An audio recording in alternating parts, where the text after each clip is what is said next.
Go. Welcome back to Leveraging Leadership. This is a very special episode. I am joined by the illustrious Ed Barton and Rory Liebhart. If those names sound familiar, they were previous guests on the show. Ed kicked off our Chief of Staff series in episode 28, and Rory told us all about being a CFO in episode 58. And we are gathered here today to celebrate something very special, which is the launch of our new book called On Ramp to Exit, Your Guide to Navigating the Complete Private Equity Experience. What's going on, guys? Wow. Good to be back. It Good is. to be It's a back with beautiful, you. Good to be back here with Ed as well. it's a beautiful day in the neighborhood. So I thought we'd give people a little preview of the book and what it's about. But maybe first just like a backdrop on us and how we know each other, just quickly. So let's see. If we were to do this in sequential order, a long, long time ago, Ed Barton was born with a big financial brain, was CFO at 27, mid-career worked at a place called Beeline, enter Rory. Ed, take it from there. So we, at that point, we bring on Rory, who is a struggling entrepreneur down on the docks, and working at a local restaurant, if I remember correctly. We bring Rory on to start doing a little bit of accounting and finance work. Yep. And find that we've managed to find a real gem, a real jewel, a brilliant financial mind in his own right, and a hardworking one at that. And so, Yes. go through a couple employers, and 5, 6, 7, 8 years, Rory moves himself from doing bank reconciliations on trust accounts to chief financial officer at a private equity backed business that I'm running. And then, Rory, you can pick it up from there.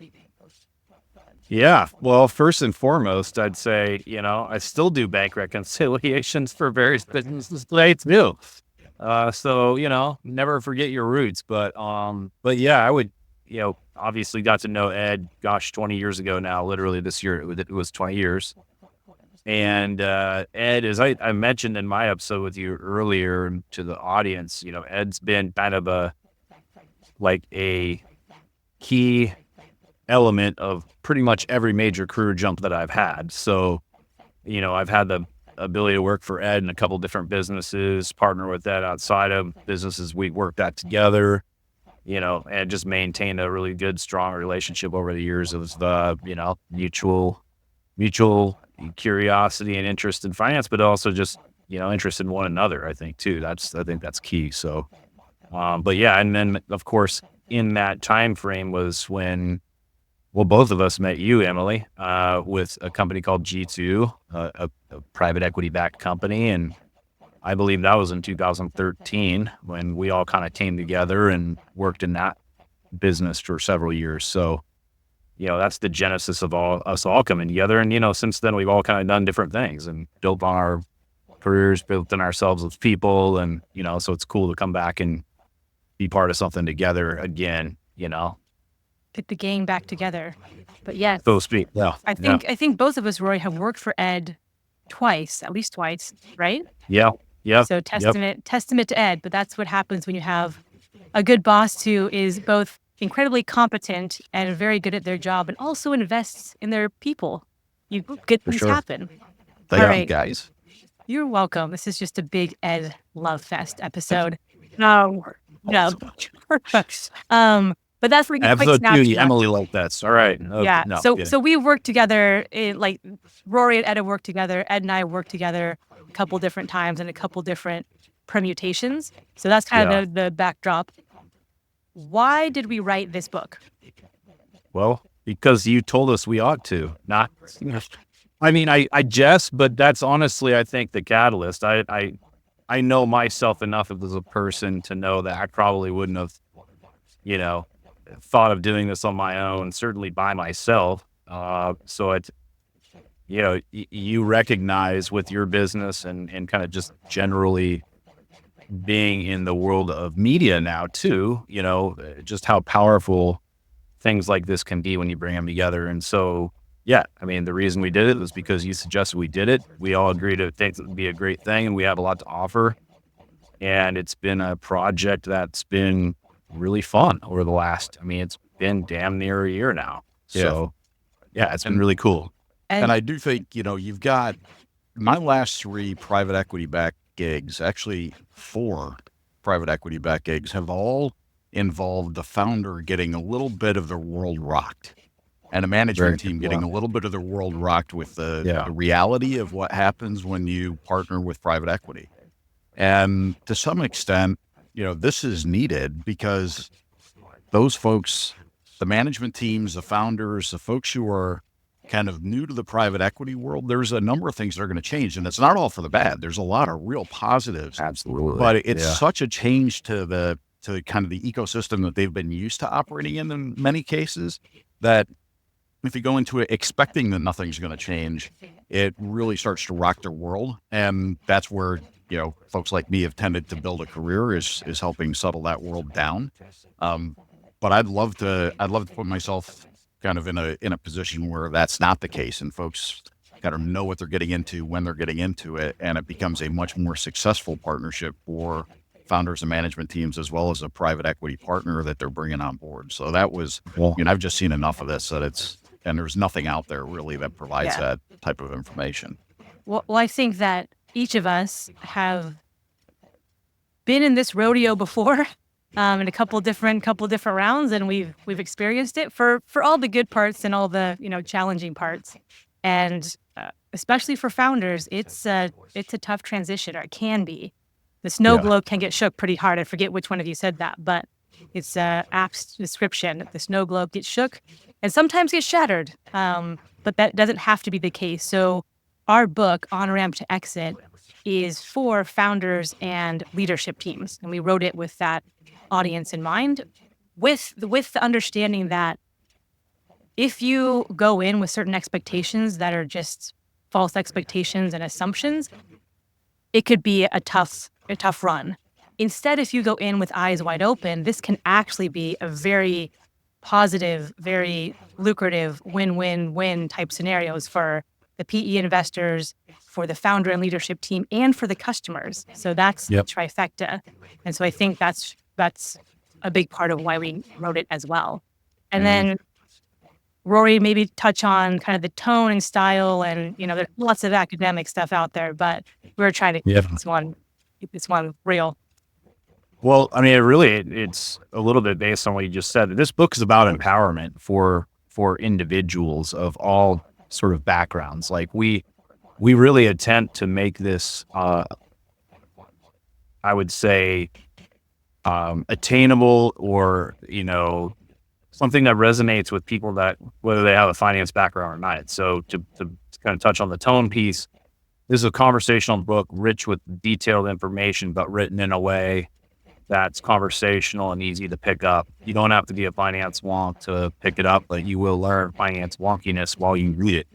Wow, you might find that you enjoy that, but I've found in my 20 years, there's super, super smart people out there that somehow, for some reason, are intimidated by thinking about things with the word finance or anything like that in a statement. And so we realize that, but know that it can all be deconstructed in a way that's really understandable. And at the end of the day, it comes down to, as you said, being eyes wide open about the positives and the challenges that come with partnering with private equity groups as a form of investment. And what does it mean? What is their business like? What drives that business to then connect it with your operating business? So totally very conversational. It's super easy to understand. I plan to have my wife read it. She's not in any way connected to the stuff that I'm into professionally, but I wrote it, the things I thought about were, could she pick this up if she read it? And I know that people will be able to pick it up and really get something out of it. And it was interesting writing it with you two, because you both know the financial wonky words, and you would throw out acronyms and things like this. And I was like, wait, stop. I was typing, like, what does that mean? It was interesting process there. I also think, what's yeah, your this take on it? concept wouldn't work if it wasn't the three of us specifically, I don't think, as much, right? You have a perspective, Ed's got a perspective, I've got a perspective. We all needed to coalesce into a voice in a way that represented all of us. I think we really did that. And so, it wouldn't, if I wrote this book by myself, it wouldn't be cool. This is a cool book because of us. But yeah, all three of us, because I mean, you two legitimately are unique talents in this space. And so I think having your perspective in there is invaluable. But I also think that there are people in this field, in the finance field or PE world, who like using big words to kind of intimidate people and kind of, puff up their chest and kind of like, I'm going to just inundate you with words and make you feel small. And I've been on the receiving end of that. It does not feel good. And so part of this was, let's actually make this something people can understand and not feel bad about themselves with. Yeah, that's the last thing you want is somebody to feel bad about themselves and be afraid to dig into something that's really important to them, whether you're, an executive at a company, you're trying to determine whether this is the right move for you from a potential compensation perspective, but it's sort of murky in terms of the things that you're thinking about, or whether you're a founder and say, gosh, I really could use that $50 million investment to grow my business, but what the hell am I getting into by doing this? This can save somebody a lot of money with lawyers' fees and some basic, understanding that can get them to a really good foundational space of understanding, what they're getting into. So let's give people a little bit of a glimpse of what this book is going to be about. So just for people who are just totally uninitiated, like what PE, what private equity, where does this fit in the overall landscape, just high level? So what I would say is companies generally go through a life cycle, and that life cycle is, there's a couple points during the life cycle of a business where a decision needs to be made as to how the business is going to proceed going forward. Normally that's going to be whenever you're growing at a point where you're going to need additional investment. And so you've got to partner with additional investors, and what do those investors look like?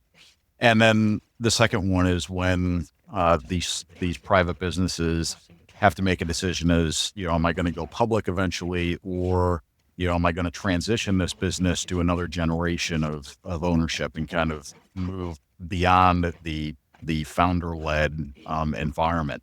And private equity sits in a pretty special spot in that they tend to do deals that are between 5 million and up to the $1 billion, but really where we've largely seen the focus is a $5 million to $500 million transaction where the business is like they're at an inflection point, they're at a decision point. And one of those decisions that a lot of people have heard about venture capital and startups, and they get all this money from the folks on Sand Hill Road, and it's big high flying stuff. Private equity is really focused on more mature businesses, and so almost any business that's relatively mature, that's relatively stable, from a business perspective, is at an inflection point and is worth more than $5 or $6 million. Private equity is a potential partner for them, all the way up to multi-billion-dollar businesses. And so there's a lot of folks that are impacted by this, and generally it's the question folks have is, am I too small? And the answer to that is oftentimes no. To $5 million valuations, sometimes private equity deals will get done at that level. Okay. So I think most people have heard about VC funding or angel investors or startups. So typically PE comes in after that, or maybe at the tail end of that. Yes. It's at a different point in the life cycle. PE may come in and there's never been a venture or an angel investor. Right, exactly. It may have been bootstrapped by the founders, but there's a point at which either the founders are looking to transition out of the business, take some capital out of the business, or there's a need for capital to come in the business, and the business isn't going to be attractive to a venture capitalist where they're looking for a 100x or 200x return. These are a higher probability of a lower return. So, a higher probability, 80, 90% chance you're going to see a 25% or more return on equity. And that's where the private equity plays, where venture is going to go, we want to see 10x our money or 20x our money, but there's only a 5 or 10% chance that that's going to happen. It's typically earlier, and they're looking for the moonshot. They're going to take bets on the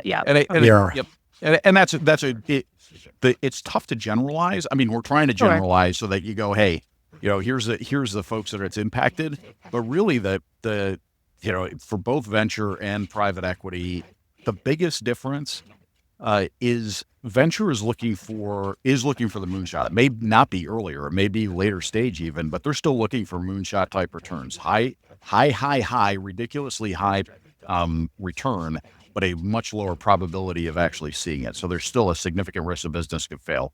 On the private equity side, it's much more of a sure thing. We're looking for a higher probability of success, but because of that, we're not looking for 10x our money. We may be looking for 3x our money over 5 years. Yeah. VCs, maybe, a true VC is maybe looking at out of 10 investments they make, maybe 2 or 3 to pan out. And a private equity group is looking at 10 out of 10 panning out, so it's a very distinct, value prop. And I think most of that has to do with, a private equity investment is usually made in a business that's already profitable. Absent a distressed scenario, a growth equity investment is really just to amplify what's already built, and through operational and financial engineering and structuring, generate a 2, 3, 4, 5x return over 5 to 7 years, basically. I mean, that's kind of the playbook. So in general terms. So typical hold, and again, this varies depending on which PE firm you're talking about, but it's a few to a several year hold period. Yeah. They're expecting 2 to 5x. If they get 5 to 6, they're in Fat City. They're happy with that. Yeah. You think about a bell curve. It's, I would say, it's never less than a year hold period planned. It's never really more than 7 planned. It usually is somewhere between 2 and 5 is really where it is. And, there's so much to go into that's covered in the book too around, well, why are those time frames set as they are? What does that mean? Who is investing in the private equity funds themselves that dictate those things? There's so much that we did dig into in terms of how a private equity fund or business is built and what its purpose serves for its own investor constituents. But yeah, I mean, it's, they don't mate for life is the one thing that is true, is private equity does not mate for life. Even though maybe sometimes when you're in that situation, you feel like it's been a lifetime you've been involved with it. They are not lobsters. What is one thing that no one tells you about working with PE, for good or for bad? Like, what is one thing that just no one really tells you? Like, here's the real deal. When the rubber meets the road, this is what it's like working with a PE firm. Ed, you've been around the block, and then maybe Rory, you can chime in. Yeah, the decisions are never solely yours anymore. Right. So even when they say we're letting you run the business and you get to continue to run the business, that's true, but it's not solely your decision. You have a board to answer to, and sometimes during that lead up process, it's not fully clear how involved they're going to be, especially when those decisions involve key hires or capital commitment. Yeah, I'd say there's so much you could say about that. And it's not dissimilar to just any professional environment as an executive or something like that, but it's never what you expect it to be ever. I mean, as far as the experience being with an investor group, the private equity investor group, it's, you have different people you're working with, you have different needs of the fund, you have different macroeconomic factors. So no matter what you think is going to happen when you go down that path is not what actually is going to happen. Not to say that some of it doesn't come to fruition, but it usually does it in a circuitous different way than everyone expects, including the PE group who makes the investment based on a thesis they had at the time they made the investment. Well, that changes over time. So everybody has to kind of move and shake with that. And you see a lot of pivoting, and you have a lot of, a lot of restructures, a lot of time, a lot of this need to happen to make a $50 to $100 million investment bear fruit. Yeah, and there's kind of this, we talk about stages in the book. There's the inter stage Yeah. where, you partner with the PE firm, and there's lots of different ways that can come about. There's the Well, operating. the only grades up front. Yeah. Yeah, for sure. And that wears off over time. There's the operating phase, which is kind of when you're in that hold period. And that's when you guys are mentioning, and maybe you can speak to this as a CEO, Ed, and President Rory, and certainly CFO. You've both been in the CFO role, how that role changes, because one thing we talked about in the book is what are the two roles that change the most when you partner with PE, and it's typically CEO and CFO, depending on who you have in seat there. Yeah, I think the critical thing to remember is when a private equity firm is making an investment, you can't continue to do what you've been doing and they get the results that they're looking for. Right. So it is kind of, by definition, as we talked about, the business is at an inflection point, but there's also an expectation that things are going to be done differently because that's what's going to give them the return they're looking for over that next, 3 to 5 year hold period. And so as a result, in that operations phase, there will be pressure to hit numbers that are probably a little bit of a stretch beyond what you've been used to. There's much more accountability, where before, if you were the CEO as a private firm, your accountability is to your family, to your bank account, to yourself, and to the mirror. Here, and that's one of the biggest challenges that CEOs face is they've been used to holding themselves accountable to a certain performance level and certain results. That all changes now, and there is a cadence of reporting. And again, for the CFO, same thing. I've been used to keeping my CEO happy, and he wants things or she wants things in a certain way. All of a sudden, I've got a new private equity sponsor, and she wants things differently, and they want all this new reporting, and again, I'm going through this myself currently. They want additional reporting, they want audits, they want this, they want that, they want additional KPIs, they want, you as a founder or you as a CEO are like, well, I've been running this business successfully for years. I don't know why I need to make all these changes, and they're doing that based upon two factors. One, they recognize when they're going in that they've got an operating plan. They're probably sharing it with you at some level, but there are changes they're looking to make, and that's going to be put in place. And they also want to understand, since they're not there every day, they kind of want to understand if you're operating within the guardrails. And if you start getting too close to the guardrails, they're going to start asking questions and step in. That's the biggest changes for a CEO and CFO is there's a lot of additional reporting, a lot of additional communication outside. And sometimes the private equity sponsor doesn't understand the business as well as you do. And part of your job is to educate them on it. And they will educate you on some best practices because a lot of the best private equity firms have seen dozens to hundreds of companies operate successfully, and they're going to be able to bring ideas as well. And you need to be receptive to that and kind of recognize how they can add value to your business. Well, in the last company we were at, Ed, the PE firm we had a cohort. So, for instance, heads of marketing department in their portfolio companies would have the chance to jump on a Zoom call and just talk about what was working, what was not, what we were seeing with the market. This time was during COVID, so everyone was kind of up in the air at that stage, but that was really valuable. We had, this type of cohort for finance and for operations and for product and all these different areas. So one of the advantages of partnering with PE is you get access to their mind share and their network and partners and all these different people that they can connect you to.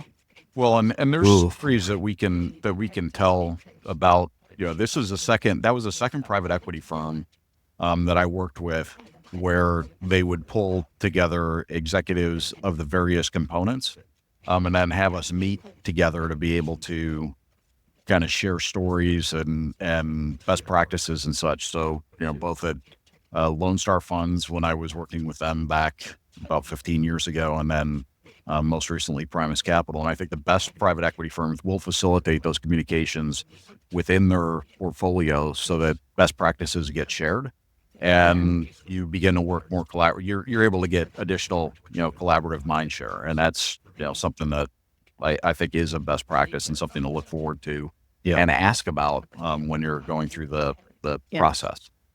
And in the book, we outline, here's what you need to know and what you need to consider before you sign the dotted line with a PE firm. which is a good part of the book. And one of the interesting things about us is that we've been on the other side of the table. So managing directors at PE firms. Rory, you've served as CFO for kind of the holding, kind of the PE level for multiple portfolio companies. I work with PE firms for building out their team and recruiting and hiring, especially around chief of staff. But we have that as well. So it's not just one-sided. But Rory, I mean, you've evaluated deals from that perspective. Yeah, absolutely. So I mean, first and foremost, we're fine. I'm a finance person at heart as well. We're in the business to make sound investments, and so I do see the world through the lens of putting capital to work and how do I grow that capital and along the way be the best steward of that capital as possible. So seeing it from that angle, but also being in the mix as a grinder executive, trying to make it happen for our private equity partners and for ourselves who become partners along the way in some fashion. You can see it from both angles, right? And so having that view, I wish I had that view that I have now when I first started. And I think that's easy to say, but that's truly what we're looking to deliver here to folks is give as much of a real tangible view into what it's like from all angles with no particular bias. It's just an accumulation of knowledge that we're here to share. And it's useful. And so, yeah, I've certainly had the ability to wear many different hats over the last 20 years. All of them, have kind of been meaningful to me, and helped me understand the business world a heck of a lot more than what I did when I started my career. That's for certain. And Ed, you've literally been on the other side, in quotes. Yeah, I've been brought up into the PE firm and then parachuted into various portfolio companies to either deal with, and again, a lot of that was during the financial crisis back in 07, Right. 08, which is when a lot of our listeners were probably in high school.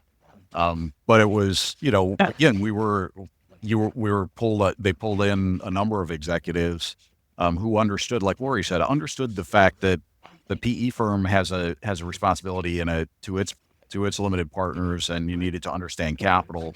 But a lot of private equity executives, if that's where their bread and butter has been, and that's what their careers look like, they do not have operating experience. And so when times particularly when times get tough, they like to have some operators available to be able to kind of bounce ideas off of, and then kind of deploy them as necessary.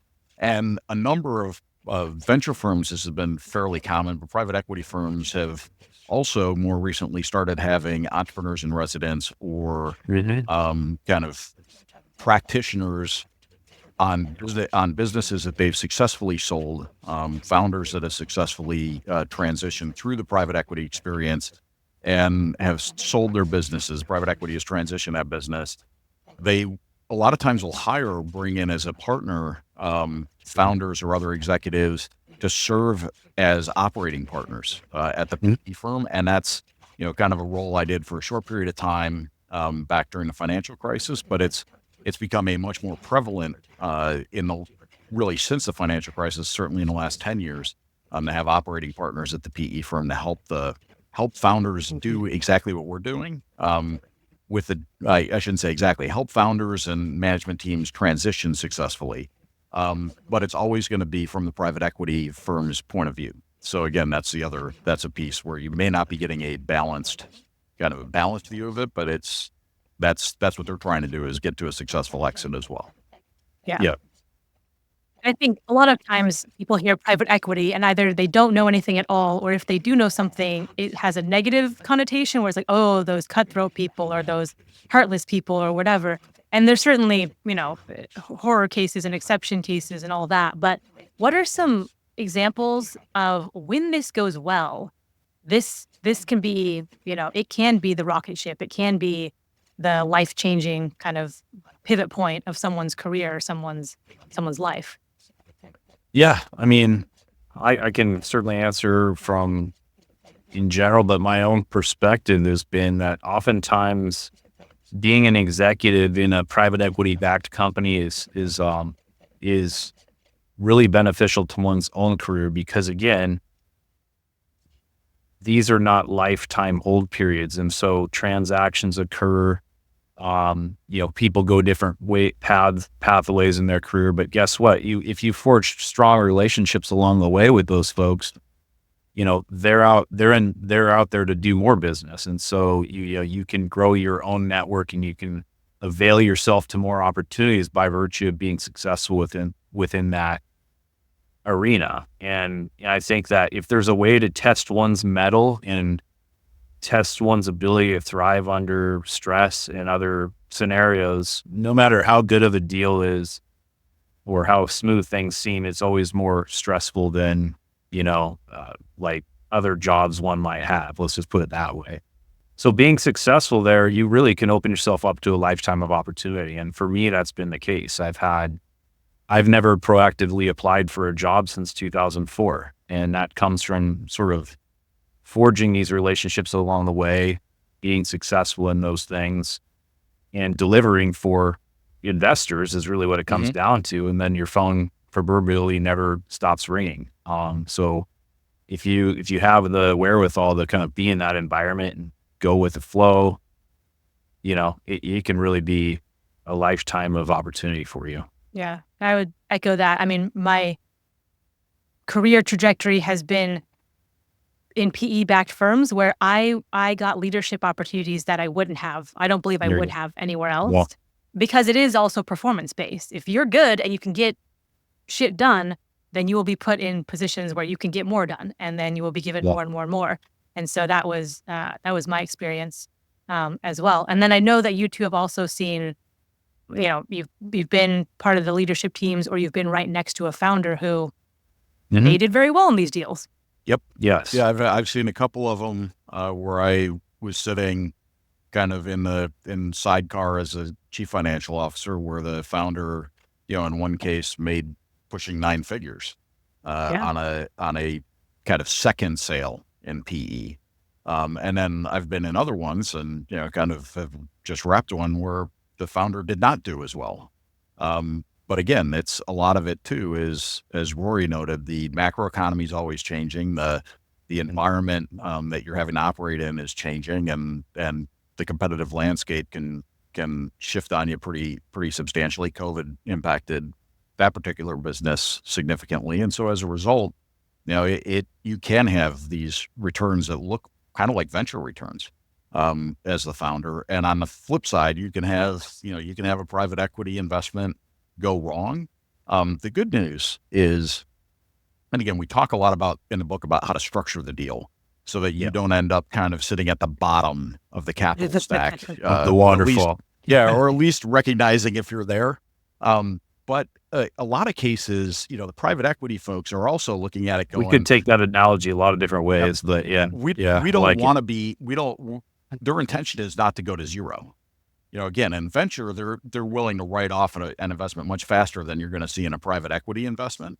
And so as a result, if you run into trouble as the founder, if you're really going to embrace this, you can still do well, even if the investment's not doing as well as possible, by working collaboratively with the private equity sponsor to get you through the kind of the hiccups, and or transition the business to another owner, and at least get yourself out of the mix. And I've been part of a couple of those as well. Mm-hmm. Yes. So this is like just touching the tip of the iceberg, and we have so much more content and outline all of these topics in more depth in the book. But for each of you, is there anything else that you want people just to know this about PE, or something else to highlight that we cover in the book? Yeah, I'd say it's worth getting familiar with that landscape, because it is a necessary and a very impactful part of the economy, and how business is transacted and how business is built. It's here to stay. It's part of the fabric of the global economy. So why not get familiar with it the same way you might get familiar with other things that are pretty ubiquitous? Yeah, your business, and I'm speaking to pretty much anybody who will listen, your business is far more likely to have a private equity event than it is to Yes. go public. It's Yep. far more Yeah. likely to have a private equity event than it is you're going to retire out of there with the same ownership group. And so most businesses, like I said, if it's valuations over 5 million, it's likely that there's going to be a private equity event in the life cycle of that business over the next 30 years. And you are more likely to experience that than the go public environment or any of those other components. So Yeah. like Rory said, it's here to stay. It's a critical part of that ecosystem for small, mid-sized businesses in particular. And get familiar with it and get familiar with how to interact with private equity. You two have kind of both mentioned, it's could be a real positive for your career. Yeah. If you know how to operate in that environment, and you will end up operating in that environment if you're around long enough. Yes. Yeah. And I would agree with that. I would add that I've been around so many founders where I wish I had this book and could go, you need to read this book right now. Yeah. When you get I into have this, clients today that or I'm going to get as you get into this, like, you need to read this. And I also was the person when I first met you at G2 years and years and years ago now, where kind of PE happened to me, where I was kind of sitting at a manager, director level, and the decision wasn't mine, but yeah, we had PE investors, and I was like, what is this? What does that mean? What does that mean for me? What does that mean for the company? And I had the benefit of having you two, which basically gave me like the audible version of the book over time to understand. But had I not had that, it would have rocked my world in a different way. So I think it's for folks in that position as well. Super resource. So with that, the book is On Ramp to Exit, and it will be out later in 2024. So the release date is still TBD, but stay tuned here or follow us on social media and you'll get that release date as soon as we have it. But Ed and Rory, thank you so much for being on. And if I get a whole bunch of people pinging me with questions on PE, then I might have you back for like a Q&A session to answer those questions. But thank you for jumping on. Look forward to it. Our pleasure. Thanks, We love Em.